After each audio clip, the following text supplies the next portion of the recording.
This week, Congress continues its investigation, but Congress has not heard from the man you are about to meet. Mike Williams was one of the last crew members to escape the inferno.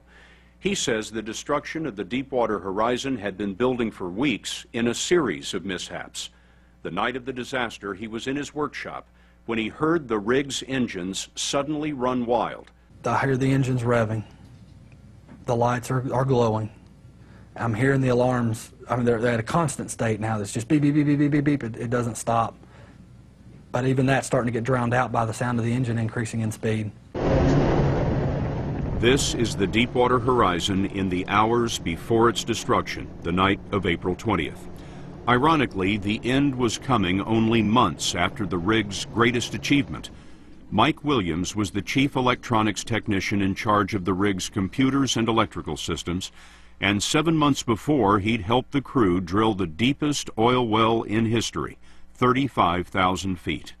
Williams worked for the owner, Transocean, the largest offshore drilling company.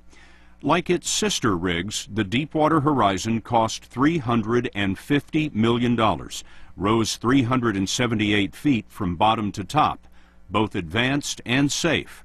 None of her 126 crew had been seriously injured in 7 years. Deepwater Horizon was in 5,000 feet of water and would drill another 13,000 feet, a total of 3.5 miles. The oil and gas down there are under enormous pressure, and the key to keeping that pressure under control is this fluid that drillers call mud. Mud is a man-made drilling fluid that's pumped down the well and back up the sides in continuous circulation. The sheer weight of this fluid keeps the oil and gas down and the well under control. This job was costing BP $1 million a day. But Williams says there was trouble from the start. Getting to the oil was taking too long. How long did you expect it to take? We were told 21 days. How long did it actually take? We were at 6 weeks. With the schedule slipping, Williams says a BP manager ordered a faster pace. And he requested to the driller, hey, let's bump it up, let's bump it up. And what he was talking about there is he's bumping up the rate of penetration, how fast the drill bit is going down. Williams says going faster caused the bottom of the well to split open, swallowing tools and the drilling fluid called mud. We actually got stuck. And we got stuck so bad that we had to send tools down into the drill pipe and sever the pipe. That well was abandoned. Deepwater Horizon had to drill a new route to the oil. It cost BP more than 2 weeks and millions of dollars. There was pressure on the crew after this happened? There's always pressure, but yes, the pressure was increased. But the trouble was just beginning. When drilling resumed, Williams says there was an accident on the rig that has not been reported before. He says 4 weeks before the explosion, the rig's most vital piece of safety equipment was damaged. Down near the seabed is the blowout preventer, or BOP. It's used to seal the well shut in order to test the pressure and integrity of the well, and in case of a blowout, it's the crew's only hope. A key component is a rubber gasket at the top called an annular, which can close tightly around the drill pipe.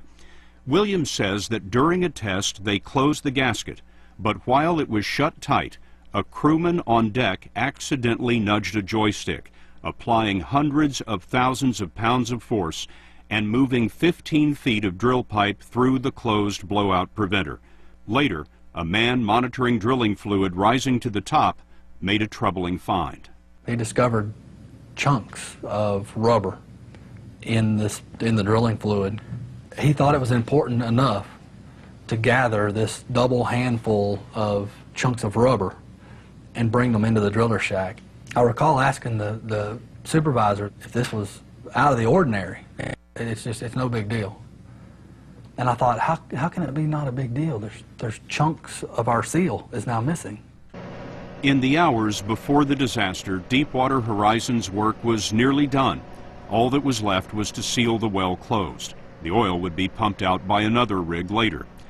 Williams says that during a safety meeting, the manager for the rig owner, Transocean, was explaining how they were going to close the well when the manager from BP interrupted. I had the BP company man sitting directly beside me, and he he literally perked up and said, well, my process is different, and I think we're going to do it this way. And they kind of lined out the way he thought it should go that day. So there was sort of a chest bumping kind of deal.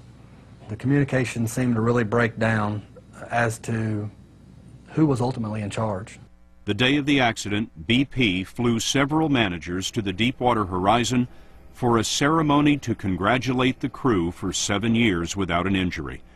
While they were there, a surge of explosive gas came flying up the well from 3 miles below. The rig's diesel engines, which power its electric generators, sucked in the gas and began to run wild. William's survival may be critical to the investigation. We took his story to Dr. Bob Bee, a professor of engineering at the University of California, Berkeley. Last week, the White House asked Bee to help analyze the Deepwater Horizon accident. The morning of the disaster, according to Williams, there was an argument in front of all of the men on the shift between the Transocean manager and the BP manager. Do you know what that argument was about? Yes. What was it? Who's boss? In finishing the well, the plan was to have a subcontractor, Halliburton, place 3 concrete plugs, like corks, in the column. The Transocean manager wanted to do this with the column full of heavy drilling fluid, what drillers call mud, to keep the pressure down below contained. But the BP manager wanted to begin to remove the mud before the last plug was set. That would reduce the pressure controlling the well before the plugs were finished. Why would BP want to do that? It expedites the subsequent steps. It's a matter of going faster. Faster, sure. Who won the argument? BP. If the mud had been left in the column, would there have been a blowout? It doesn't look like it. To do it BP's way, they had to be absolutely certain that the first 2 plugs were keeping the pressure down. That life or death test was done using the blowout preventer, which had the damaged gasket. Investigators have also found that the BOP had a hydraulic leak and a weak battery. Weeks before the disaster, they know that they are drilling into a very dangerous formation. The formation has told them that. That's correct. And has cost them millions of dollars. That's correct. And they know the BOP is broken. Correct. Broken in a number of ways. Correct. What is the appropriate thing to do at that point? As the drilling fluid was removed, relieving the downward pressure, the plugs failed. The blowout preventer didn't work, and 11 men were incinerated. 115 crew members survived. 2 days later, the Deepwater Horizon sank to the bottom. This was just the latest disaster for a company that is the largest oil producer in the United States. BP, once known as British Petroleum, was found willfully negligent in a 2005 Texas refinery explosion that killed 15 of its workers. When BP's chief executive officer, Tony Hayward, says that this is Transocean's accident, what do you say?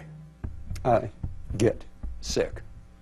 This kind of division in the industry is a killer. The industry is comprised of many organizations, and they all share the responsibility for successful operations. There are plenty of accusations to go around that BP pressed for speed, Halliburton's cement plugs failed, and Transocean damaged the blowout preventer. Through all the red flags, they pressed ahead. It was, after all, the Deepwater Horizon, the world record holder, celebrated as among the safest in the fleet. Men lost their lives. I don't know how else to say it. All the things that they told us could never happen, happened.